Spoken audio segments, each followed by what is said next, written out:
श्री स्वामी समर्थ मित्रांनो, तर आजच्या ब्लॉग मध्ये तुमचं स्वागत आहे. तर आपल्याला जायचं स्टॉल घेऊन बाजारात. सगळं मटेरियल आपल्या गाडीत भरून घेतलं. पहिल्यांदा निघालो मग शाळेकडे. मागणं कशी गाडी दिसते क्वालिटी. शाळेत गेलो पण बाजार काय बसला नव्हता. मग सांगितलं शाळेत काय बाजार भरणार नाही, बाजार भरवायचा ग्रामपंचायती. आमासनी बी चांगली जागा मिळाली, गिरायकाने पण चांगला रिस्पॉन्स दिला आमासनी. मग बाल बाजारात पण गिरायक पण चांगलं झालं आमासनी. मग हळूहळू बाजार संपला. आम्ही पण घेतलं हळूहळू आवरायला. मग पटापट आवरून घेतलं आणि सगळं साहित्य आपल्या चार चाक्यात भरलं. त्यावर आपलं मैत्र आलं बाल बाजार बघायला. हॉटेलवर आलो पहिल्यांदा जेवणाचा बुकना उडवला बघा. आज भूक तर लईच लागलेली. जेवण उठलो बाहेर आलो आपला फॉलोअर्स आलता. फॉलोअर्सला घेतला ब्लॉक मध्ये. मग तो बी खुश, आपण बी खुश. भल्याला कॉपीची ऑर्डर दिलती वाटतं त्यानं. संक्रांत असल्यामुळे वाटरचा बाजार तर जोरातच भरलेला.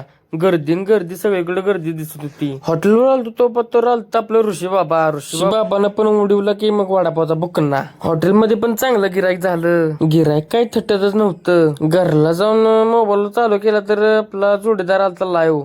तेव्हा गेलता ऍम्ब्युलन्स घेऊन कोल्हापूरला. येताना काय सुट्टी देतोय, गाणी लावूनच आलाय गडी. मग थटत नसतो गडी, एकदा हायवेला लागल्या मग सुटतोय.